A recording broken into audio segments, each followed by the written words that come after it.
Toda historia de represión e injustiza ten o seu relato de resistencia e esperanza. A nosa memoria acorda e renace nos lugares, na xente. A lingua, a palabra, é un lume sen dono. No 36, o fascismo franquista quixo apagar a nosa voz e o noso pensamento. Quixo roubarnos a chuvia. A historia escribe a quen vence, pero outras historias continuaron escribíndose tamén. Moitas mulleres e homes da provincia de Pontevedra, as coñecidas e os anónimos. Uns matáronos, outras sobreviviron. O seu pecado, ser xente de paz e leal á democracia. Pero a loita na procura da verdade, a luz e a xustiza aínda non esmorecera. Hoxe, como a quen acorda dun longo sono, volvemos a algúns dos lugares onde habitou o silencio, o medo, a perda, e poboámolos de música, cancións e palabras. A mesma terra que agoniou e presenciou a ignominia, devólvenos un canto de memoria, rebeldía e esperanza para as novas xeracións.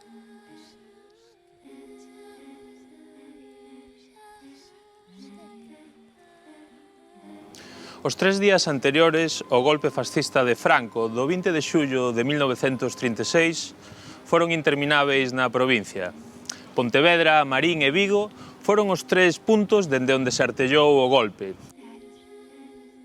E despois de ali mandábanos a Pontevedra. Estiveron no Cárcere Vello, onde hoxe é a audiencia, e logo de ali os mandaron a Normal. Aí eu ainda estudiei Magisterio na Normal, que estaba todo moi parecido. Ali estiveron uns cantos días, coincidiron moitos, sobre todo ese grupiño de Marín e os primeiros que formaron un comité para a defensa da República, entre eles estaba tamén meu pai. Aquilo quedou un pouco na miña conciencia e quedou na conciencia de moita xente, da miña familia, non? Que entón deronse conta que, porque meu tío calara, todos os meus tíos calaron, nadie dicía nada, eu nunca me enterei nada pola miña familia. Eso era imposible, nada. O balbordo, o medo, as carreiras, anguria e indefensión, pero tamén lealdade democrática. A palabra enmudecía, pero a retina acordaba, e a mirada era só sangue nos ollos. Pero claro, a realidade que lle tocou a bisaboa, non? A abuela María foi outra, foi esa de escoitar os tiros todos os días, prácticamente. Estas escolas, que foran os piares da Segunda República, comezaron a deixaren de selo, tamén as súas mestras e mestres, e con elas desapareceron igualmente a poesía do garabato, a maravilla do medio pan e un libro, a fame de saber, ou a beleza de nacer o mundo. Todo sería devorado polo fascismo e a barbarie. Entre as represaliadas, a profesora Ernestina Otero. Ela teimara na formación dos mestres rurais, na asistencia das meniñas á escola ou a educación das persoas adultas para o desenvolvemento do país. Pois ben, acabaría sendo expulsada destas aulas amansando soidades. Aluméame, luniña, aluméame, lunare. A profesora Ernestina lavaba a roupa dos presos de San Simón, que chegaba enchoupada en restos de sangue polas malleiras, e facíao ca auga oxigenada da botica de seu home, Luís Pereira. El e Pedro, irmán de Ernestina, foron tamén torturados polos fascistas. A dor acabaría con eles pouco despois. Paranoia e dor, vidas mutiladas pola ignorancia e a barbarie, e un soño que se esluía entre as mans gretadas de Ernestina, nun silencio que sabía a horror, bostelas e auga oxigenada.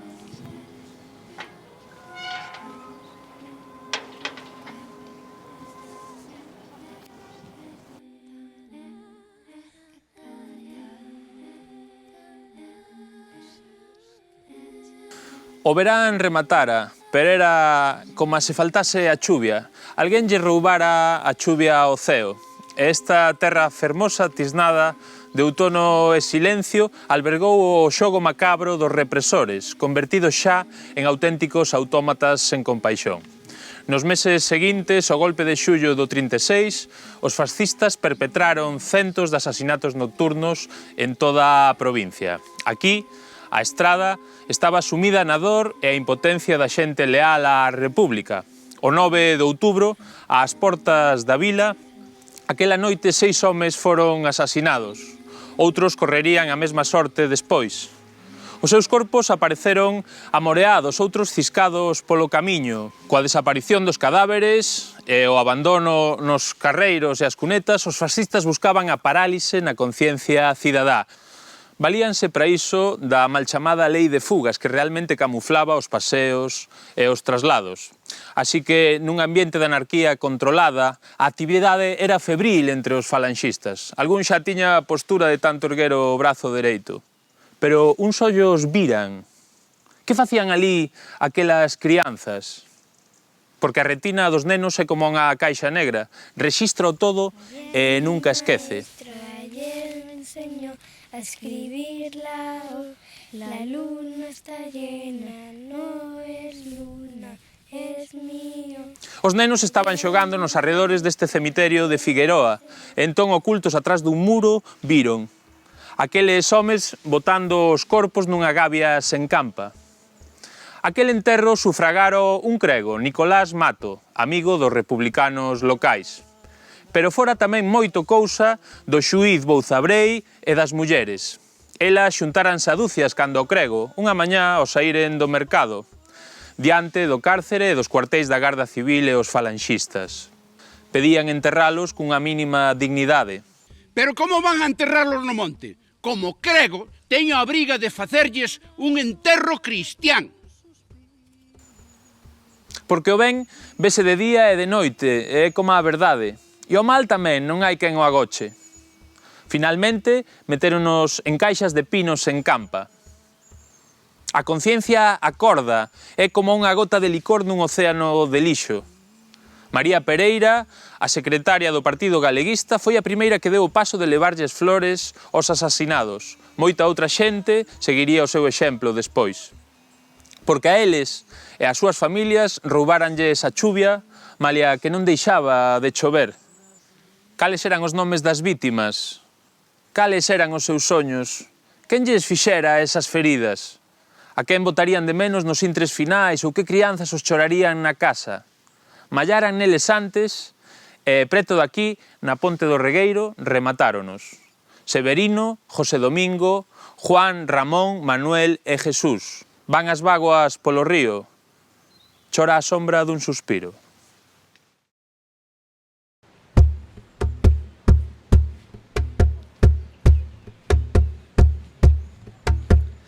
Onde vas, vida miña? Onde vas, vida miña? Vou camiño da morte, vou camiño da morte, vida miña.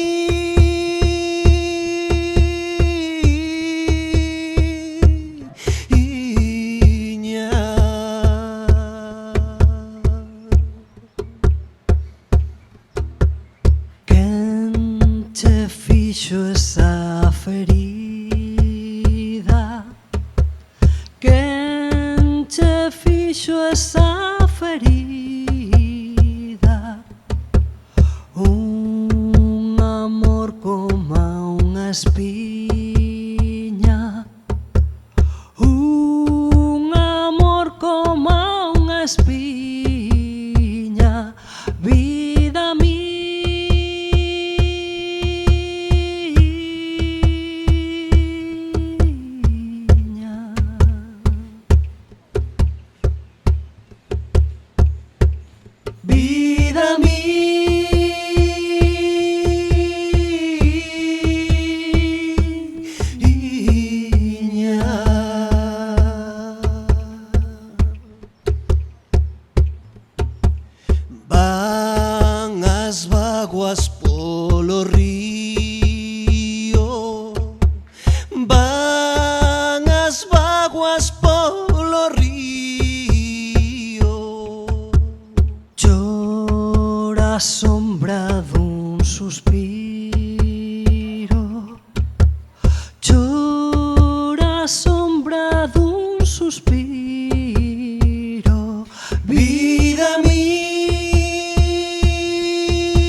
túas mans nas miñas,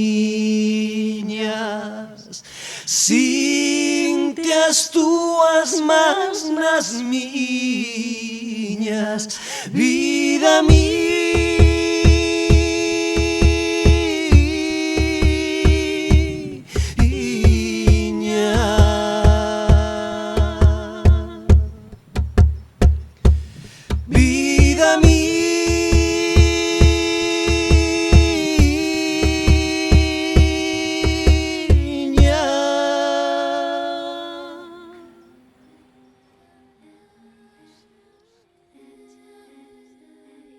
Os mariñeiros, ao saíren de madrugada á sardiña, despedíanse das mulleres. Imos ao escuro. Ese golpe de xullo do 36 significou a escuridade para moitas persoas, dende logo significouno tamén para moitísimas mulleres. Era unha noite de lúa en Marín e todo cedía á irrealidade. Nas nosas lendas, a lavandeira aparéceselle aos camiñantes pola noite. Mais a lavandeira Carmen Pesqueira a Capirota, aquela noite, os camiñantes aparecéronselle a ela. A Capirota traballaba no Priorado, facía traballos de costureira e tiña un meniño de 4 anos. Fora a buscar a roupa que deixara ao clareo.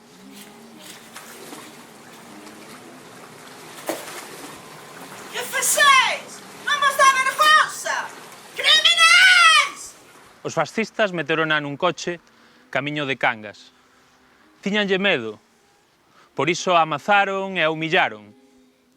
E xa ali, en Cangas, o destino uniuna a outra muller, Lola Blanco Montes. Ela era a presidenta do sindicato de atadeiras e tiña 51 anos. Seu home estaba preso e seu fillo saíra a Ardora. Secuestraron a ela tamén. A loita das mulleres ven de lonxe e chega ate os nosos días. E segue a ser case a mesma. Aquí, no Pozo da Revolta, en Baguín, mataron a Capirota e deixárona tirada. Lola Blanco sobreviviu de milagre logo de que lle disparasen no brazo e aínda andou polo monte fuxida 5 días coas súas noites. Sufriron o escarnio en vida e todo tipo de violencias polo sinxelo feito de seren mulleres. Exactamente igual ca hoxe tamén. Carmen, a Capirota e Lola Blanco andaron un camiño polo que hoxe nós tamén transitamos. E o seu exemplo de loita aínda brilla como o mar de Marín nas noites de Ardora. Un berro irreverente que atravesou a noite do fascismo ata chegar ata nós, como ao canto das lavandeiras, onde as sabas tendera, pozo de sangue deixara.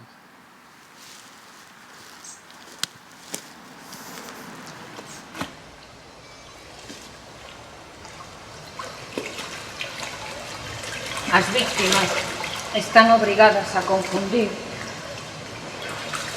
perdón con olvido, desmemoria con reconciliación. Negar o recordo é amparar crímenes. Coser ou lavar roupa allea. Esfolala. Era unha noite de lúa, era unha noite clara, eu pasaba polo río a volta da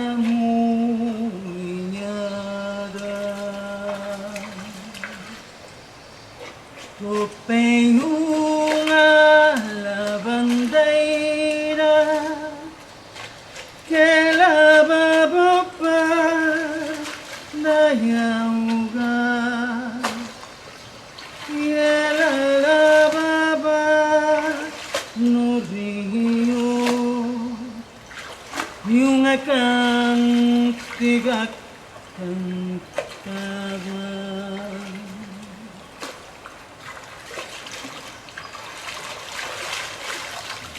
O abuso foi superlativo.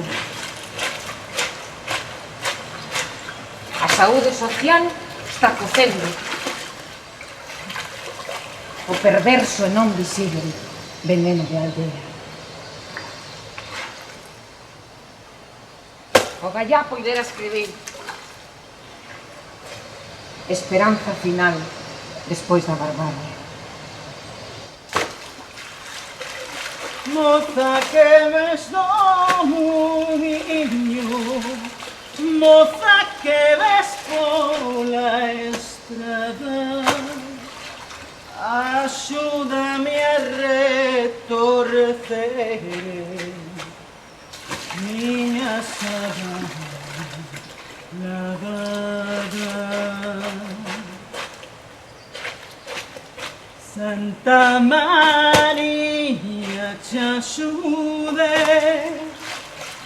e San Lorenzo te vaya, esparece la bandeira como fumeiras ralladas.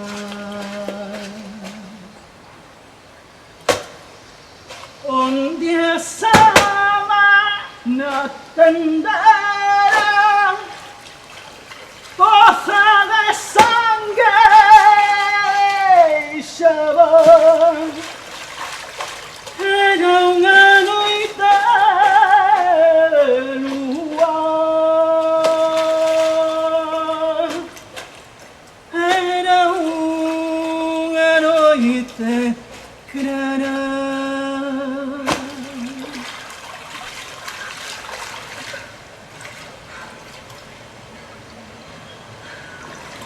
Toca xa un bo armonioso de calor e a espello de hebra.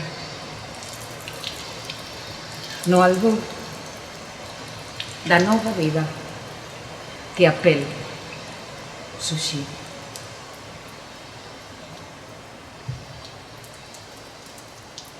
Albor da nova vida que a pel suxide. Albor da nova vida que a pel suxide. Albor da nova vida que a pel suxide. Albor da nova vida que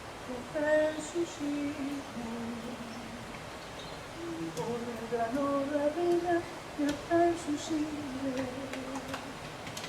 Albor da nova vida que a pel suxide. O tempo guindou unha pedra ao vento e a súa xuventude desapareceu no mar. Ondas circulares de lembranza ascenden hoxe polos ecos da memoria. O mar sabe o todo, pero só fala cando quere.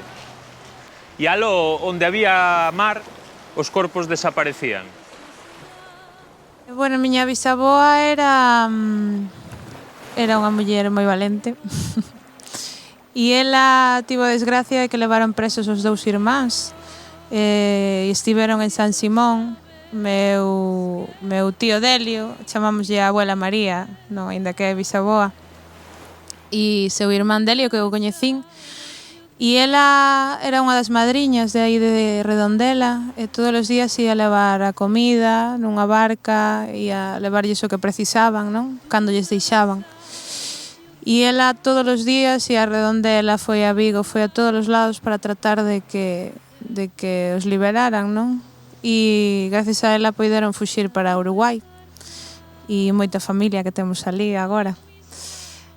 E a verdade é que non sabemos nin o que tivo que facer, porque lle propuxeron de todo, non? Imagínate, foron á comandancia, foi ela soa, porque ademais era unha muller casada, non se comprendía que unha muller casada fora a pedir polos irmáns, non?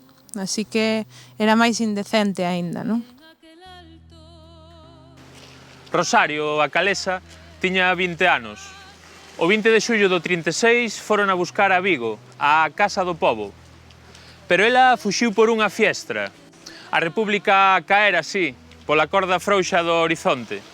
A Rosario aturou 40 días coas súas noites, pero cando a apresaron, rapárona e violárona. Despois levarona para aló, preto das Cíes. Fondearon o seu corpo amarrado a unhas pranchas de ferro.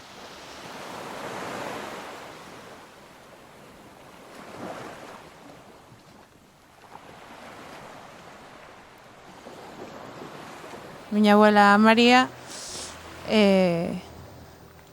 morreu piando polos seus irmáns, polo seu marido, por todos, morreu con 90 e pico de anos, por sorte, cando eu tiña 15 anos, e foi para min unha fortuna poder escoitar o seu testimonio, non? De primeira man. Fixérano en Moaña e aquí en Cangas tamén.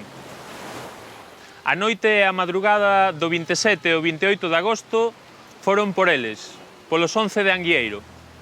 Albaneis, obreiros, mariñeiros da Alianza Marinera, canteiros de Darbo, sobre todo, socialistas e cenetistas, pero cunha arela compartida, os avances sociais para o seu pobo e o seu país. Fóronos buscar pistoleiros e gardas civis baixo mando dos caciques locais. Aquí, en Cangas, asaltaron a Casa do Pobo e xa ora, queimaron todo canto libro encontraron. Algún fascista foi o máis cerca que estivo de ler. Os corpos desaparecían. As crianzas non podían seren órfas, as mulleres e os homes non tiñan de quen seren viúvas. Levaron os 11 ao Alto da Portela, pola fonte de Anguieiro. Alí fusiláronos e despois trasladáronos nunha furgoneta ao peirao de Cervera. Fondearon os seus corpos amarrados a uns ferros, pero os fascistas nin sabían contar. Faltáballes un, o Ladislao, que fuxira malferido até Aldán, pero despois, no Monte do Subrido do Ío, collérono. Alí torturárono e guindárono por un cantil abaixo. 40 días despois, saíron a flote 5 dos corpos. Como no verso de Lorca, o mar lembrou de súpeto os nomes dos seus afogados, porque o pasado sempre acorda, envolto na preamar. Dos outros 5, nunca máis se soubo, pero navegarán por sempre con nós.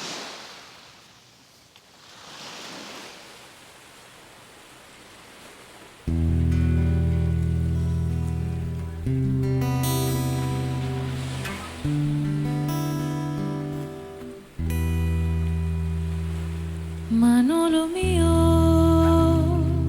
a mí me han dicho que por 3 meses te vas de aquí. Esos 3 meses serán 3 siglos. Manolo mío, llévame a mí.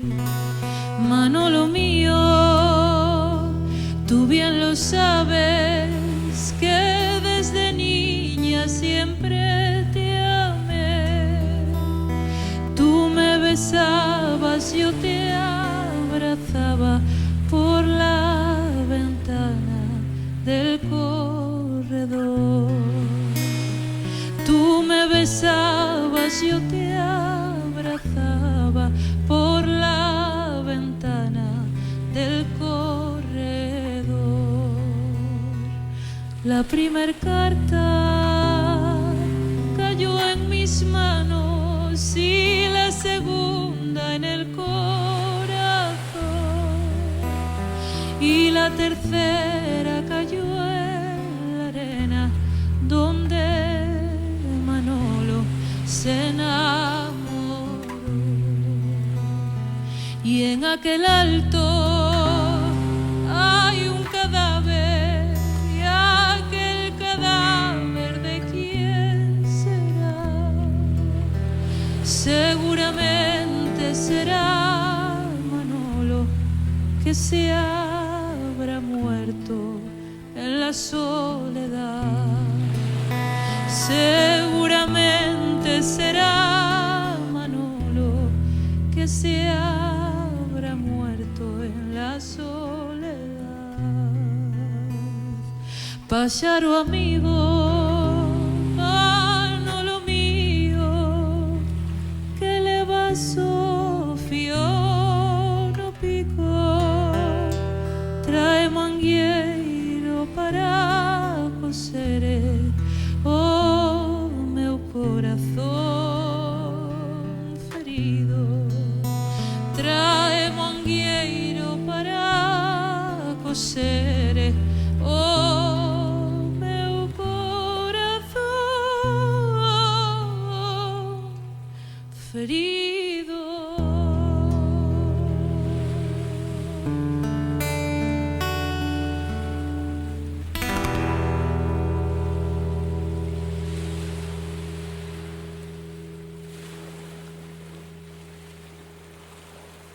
A miña terra é un carreiro gastado. A miña terra é un pai que morreu. A miña terra é non estar ao teu lado. A miña terra é un laio que é meu. A miña terra é cela sin muros. A miña terra repite a oración. A miña terra son anos escuros. Na miña terra non piden perdón.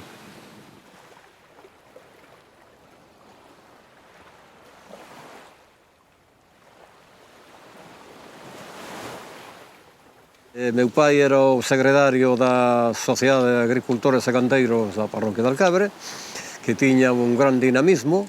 Entón, ali o que fixeron foi coller a cúpula da directiva e metelos no cárcere. Non na cárcel central, sino no estaba o frontón, onde era o frontón, porque na cárcel oficial xa non cabían. Entón, aquel era unha cárcel habilitada.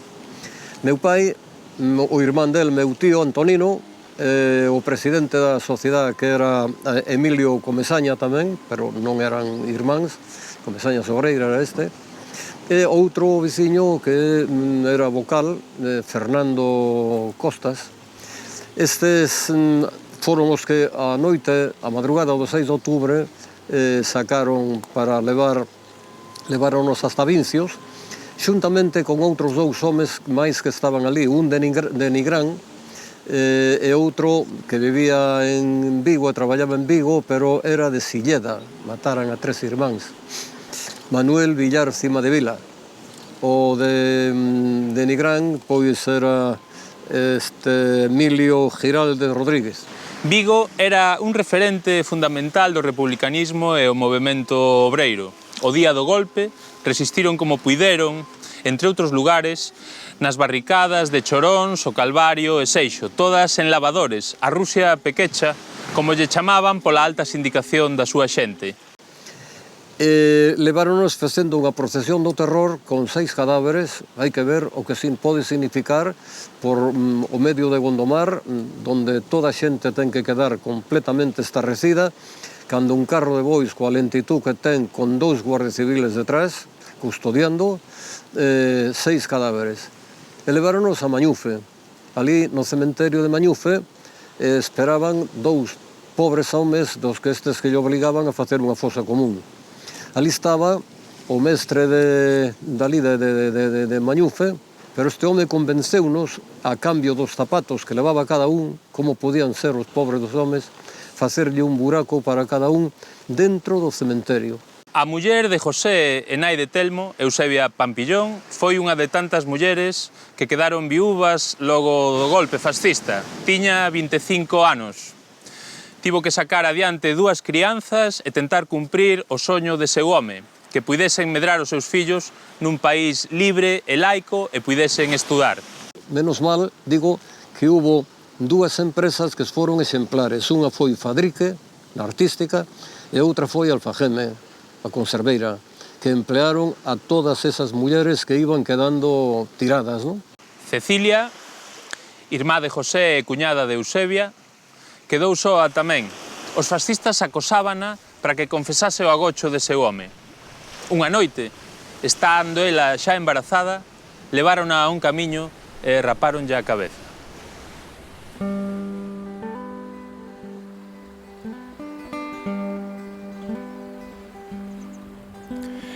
Teño corazón senlleiro e orfo na noite fría. Non importa, agardarei polo albor dun novo día. Teño lobos, teño sombras, teño a sorte fuxidia. Non importa, agardarei polo albor dun novo día. Non importa, agardarei polo albor dun novo día. Lai la la la lai la la lai la la la. lai la la la lai la la lai la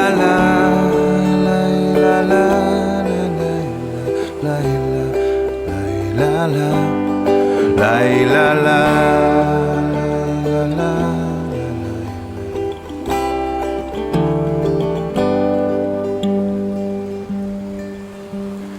Que está mudo rei señor, que outrora cantar solía, non importa, agardarei polo albor dun novo día. Que está conmigo a esperanza, fiando, fía que fía, ela fía. Eu confío o albor dun novo día. Non importa, agardarei polo albor dun novo día. Lai la la la lai la la lai la la lai la la lai la la lai la la lai la la lai la la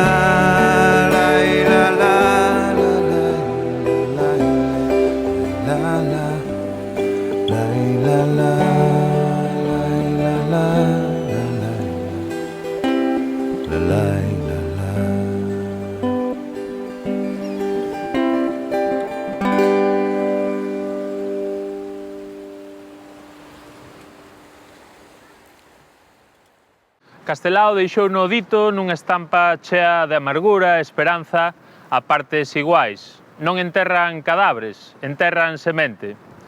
Aquí, na Bombardeira, agóchase outra historia de dor e represión, pero tamén de insurrección silenciosa e enorme compromiso cívico. O mes de agosto fora especialmente violento, tamén aquí na comarca do Val Miñor.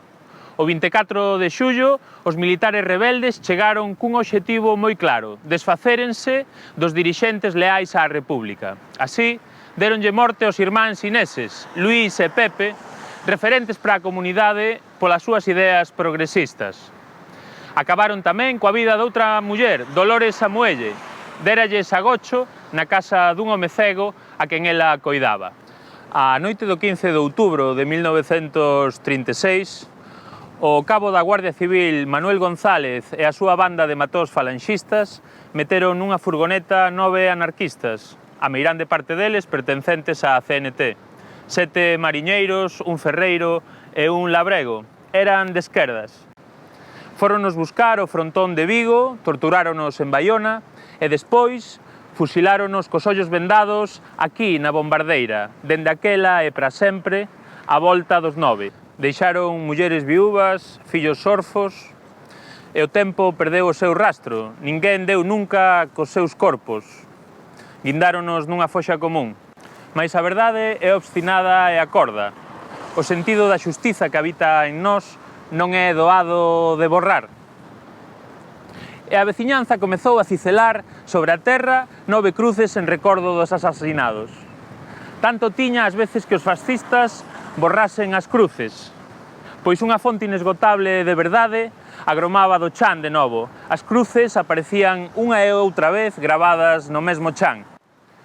Hoxe, estas cruces gravadas sobre a roca unen un pasado de dor e represión cun presente e un futuro de conciencia e loita democrática.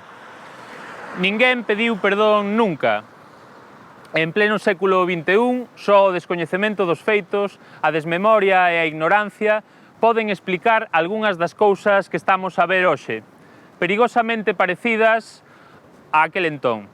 E sí, tiña razón Castelao, non enterraban cadáveres, enterraban semente.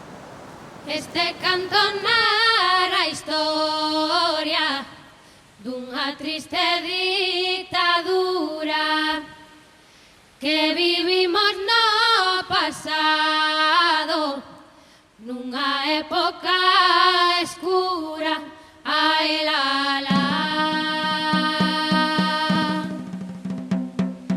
Unha dictadura cruel apoderouse dos povos.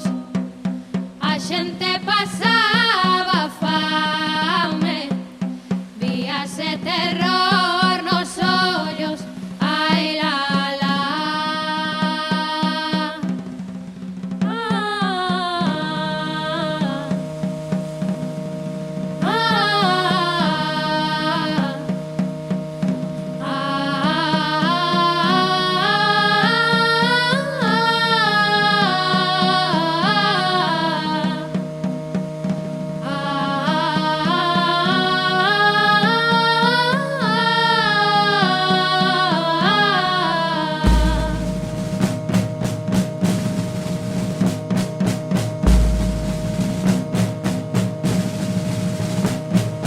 O carter estaba cheo da xente cos seus valores que loitaron coas súas forzas atopando as súas mortes.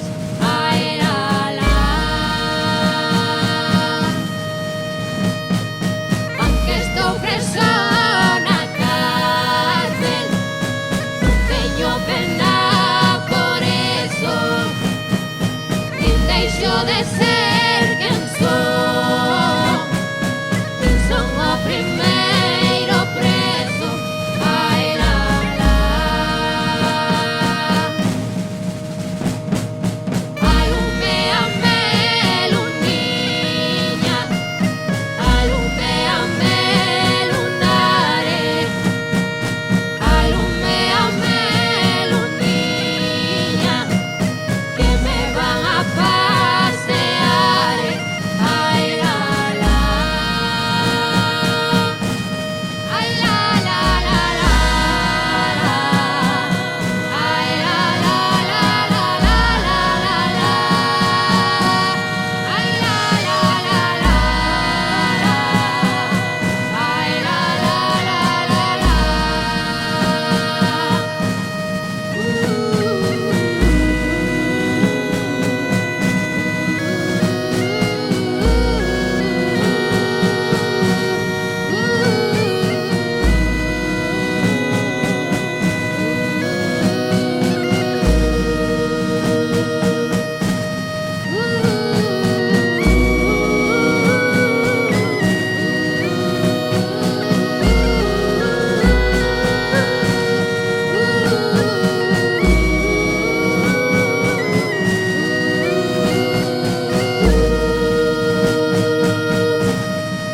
Ai, la, la.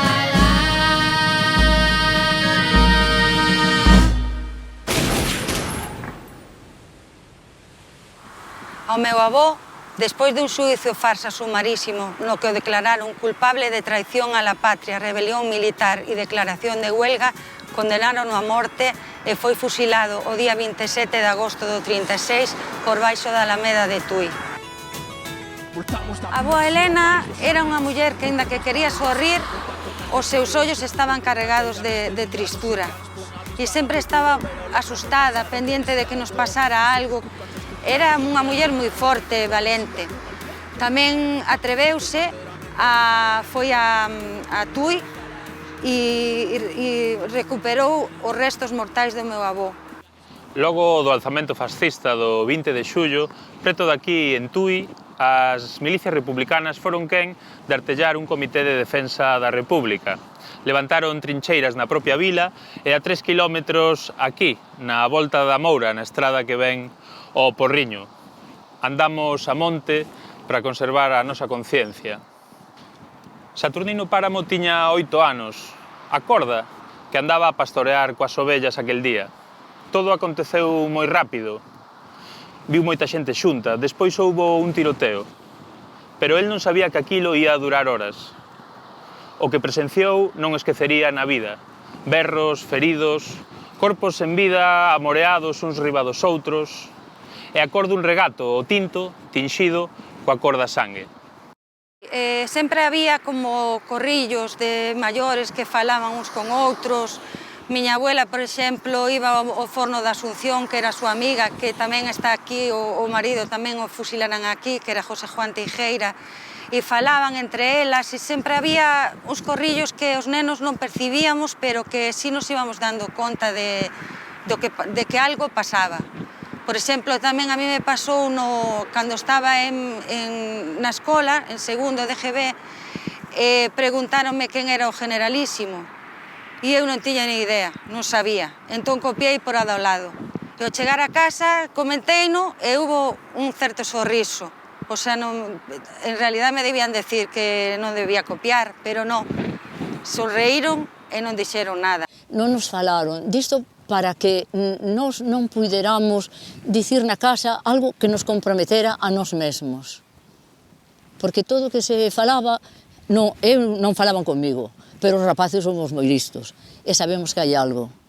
Eu despois, cando estive na escola e cando a maioría da xente pois iba a Falanxe e ali se cantaban cancións e tal, eu non ia, pero tampouco sei por que non, porque era un sitio atractivo.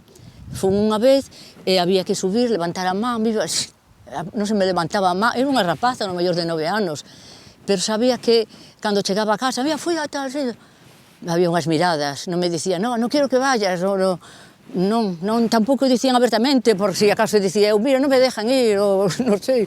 Eu diría que era unha xente boa, que loitaba por a República e por os seus valores. A mellor homenaxe que lle podemos facer é manter viva a súa memoria. Eu estou cumplindo, espero que os meus fillos tamén o están facendo neste momento, que os meus netos, se algún día os teño, fagan tamén. En 2017, a Asociación Levada Libre liderou unha iniciativa para erguer un monolito entre Salceda, Tui e Porriño en homenaxe a toda a veciñanza asasinada polo franquismo. Nel, os nomes dos homes están separados dos das mulleres. A barbarie da ditadura tronzou as súas vidas. O monumento non tardou nin 2 meses en aparecer pintado e roto. Quen así socava a memoria colectiva demostra o necesario que é preservala. As persoas responsáveis da asociación reinaugurárono, pero nin o pintaron nin o recompuxeron. Ese é o mellor xeito de que as novas xeracións teñan ben presente a verdade dos feitos e quen perpetrou os crimes.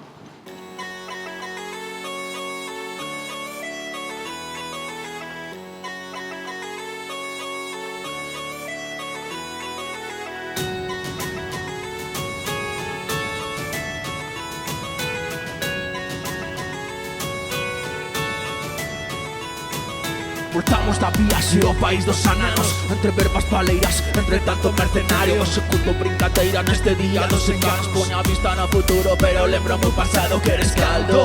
Tu se te cuca neste track, golpeando na meu peito coa enerxía dun all black que non era capaz de manter a mente limpa, de rachar con ese estigma que nos quere calar. Unha noite no muiño non é noite nin é nada comparada coa xornada da labrega explotada. Se morro na batalla, regreso nas pacianas das milleiras que traballan para nunca ser escravas. Pardas y son necesitando as conciencias. Andamos a monte para manter a nosa esencia con su sobamonde e a súa insolencia. Que se vayan pro carallo os ladros da nosa terra. Esta luta non a mata o tempo. Somos as herdeiras de que meceu o vento, resistindo a noso desencanto. Porque ainda existe a dor, porque ainda existe o pranto. Esta luta non a mata o medo. Somos as herdeiras de quen rachou con este ceo, confrontando coa noite no autor. Para todas sempre a luz, para todas sempre todo. Seguimos berrando dende o mar contra o terror, para que escoite quen prefire que aturemos esta dor. Rap de combate de acción, compromiso e paixón. Estas letras son de guerra para mañá cantar de amor. Solidarias en temor, como as brigadas, valentes como as sindicalistas rapadas nas plazas. Pisaremos esas serpes que son morden as descalzas. Faremos da rabia música como gata katana. Mentas fusidas e as joderon todo. Non esquezo a Pablo Quizás ni tampouco a José Couso. Como as obreiras da Alcoa loitamos polo que nos so. Entre tanto claro oscuro imos vencer os monstruos. Pronto pesimismo, sorri por ti e por todas. Supera cada derrota, sempre en fe ata a victoria. E alegras esta cara peña que agora nos toca. É hora de que as vencidas escriban a súa historia. Esta loita non a mata o tempo. Somos as herdeiras de que venceu o vento, resistindo o noso desencanto. Porque ainda existe a dor, porque ainda existe o pranto. Esta loita non a mata o medo. Somos as herdeiras de quen rachou con este ceo, completando coa noite do outono. Para todas sempre a luz, para todas sempre todo.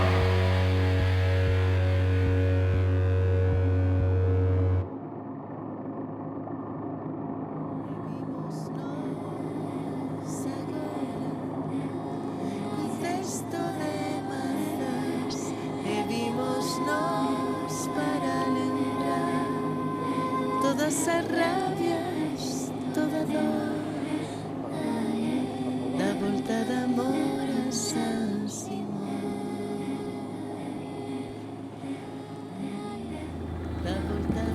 Os traxectos por mar, desde Ulises a Circe de Homero a Kubrick, sempre se asociaron á experiencia do naufraxio ou a conquista.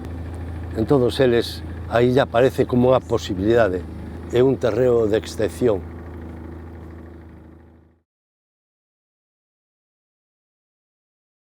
O noso país foi un lugar de resistencia e dignidade.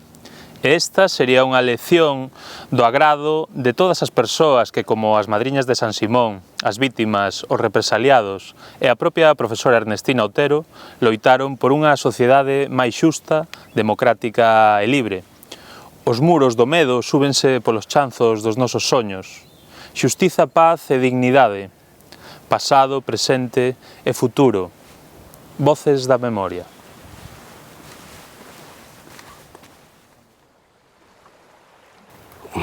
Foron moitos que estiveron aquí sin saber o que lles iba a pasar.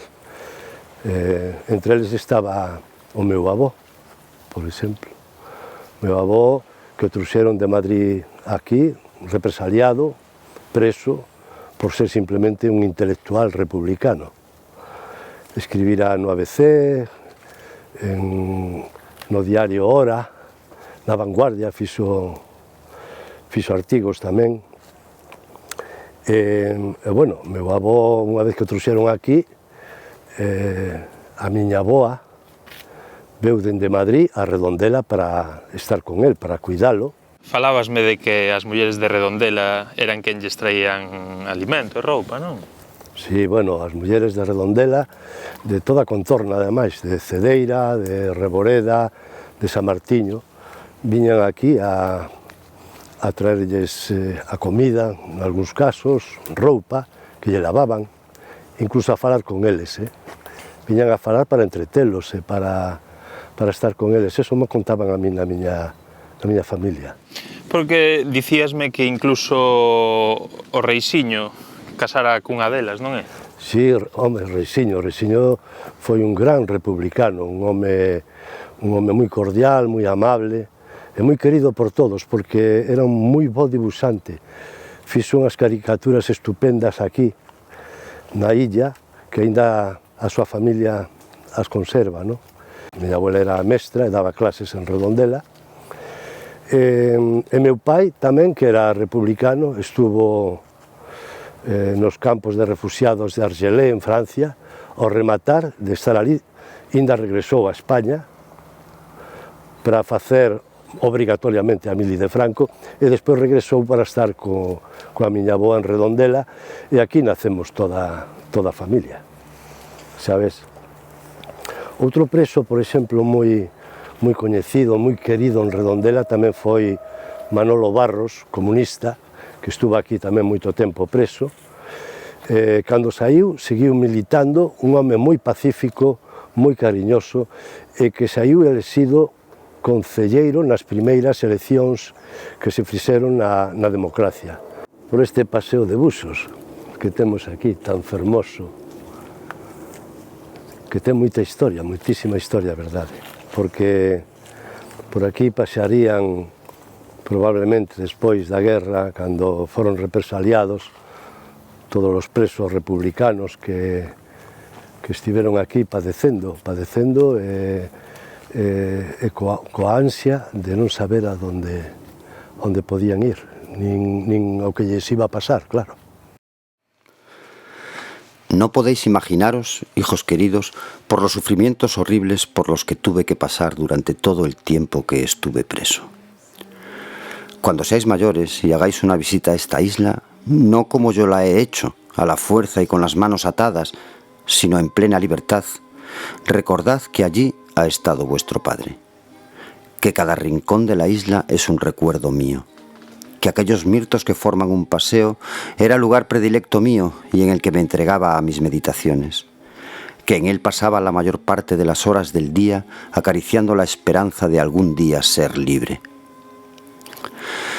Cuando leáis estas líneas, sabed que os privó de la gran dicha de mi existencia un desenfreno de pasiones de los hombres que no consideraban a los demás hombres como hermanos, sino como fieras que hay que exterminar, por tener ideas liberales de solidaridad humana, de convivencia social entre todas las clases. Cuando estas líneas leáis, ya estarán consignados en las páginas de la historia estos episodios trágicos, esta inmensa catástrofe que no tiene precedentes en la historia contemporánea del mundo. En la historia veréis que no ha sido solo vuestro padre el que ha caído víctima del odio y del terror de estas fieras sanguinarias, sino que ella os dirá cómo han caído también y han sido sometidos a los más horribles tormentos millares y millares de españoles, de trabajadores honrados, de hombres dignos, por el solo delito de tener sentimientos de humanidad, de fraternidad e de amor a sus semejantes. Bueno, moitas mulleres e homes moi grandes, non? E que en ocasións pouco se fala ou se ten falado pouco delas ou non abondo, non? Sí, a verdade é que todo o que foi memoria foi esquecido, é unha oportunidade poder recuperala ahora, non? Entre nós, comentala, contárnosla para que os máis novos saiban o que aconteceu aquí na illa de San Simón.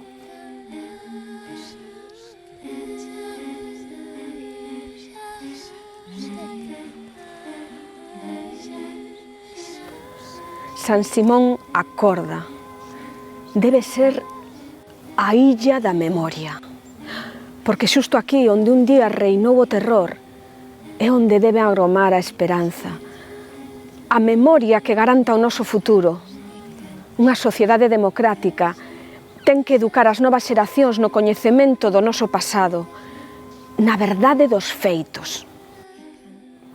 Ernestina Otero, unha pedagoga excelente de Redondela, que viviu en Pontevedra e acabou os seus días en Redondela.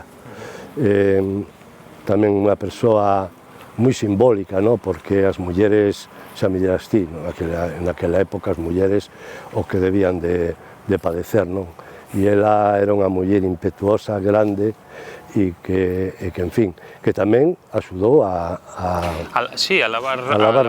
lavar a roupa ca auga oxigenada da botica de Seu Gomes, o Luis Pereira. Sí.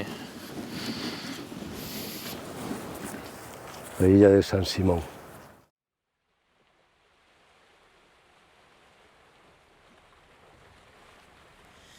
Fuxían entre a néboa almas en pena, fuxían do odio cego, do medo e as cadeas.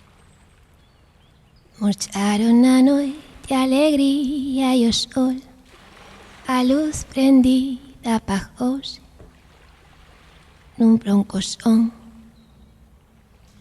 No meu país de chuvia e calma, de forza, loita e alma, inda hai paxaros que cantan no medio de todas as batallas, inda hai paxaros que cantan. Fuxían entre a néboa, presas exiliadas, sen dereito a rabia, sen dereito a nada. Elas as soas no monte ou nas casas, no loito e no silencio,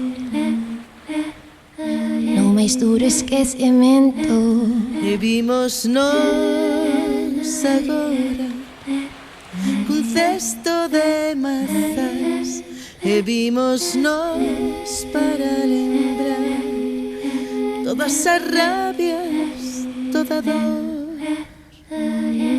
da volta de amor a San Simón. Meu país de chuvia e calma, de forza, loita e alma, inda hai paxaros que cantan no medio de todas las batallas. Ainda hay pájaros que cantan.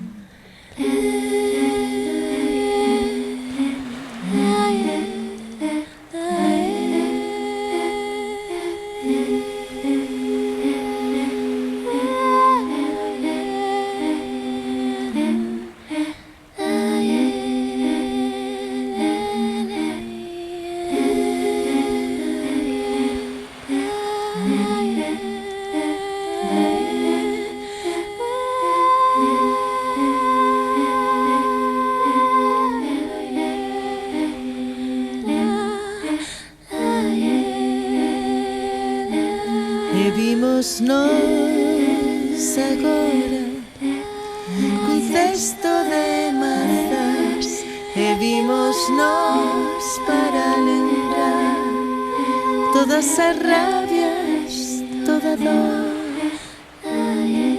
da volta de amor a San Simón,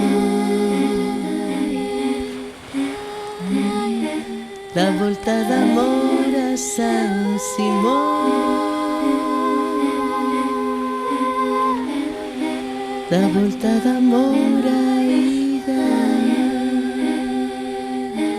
de San Simón.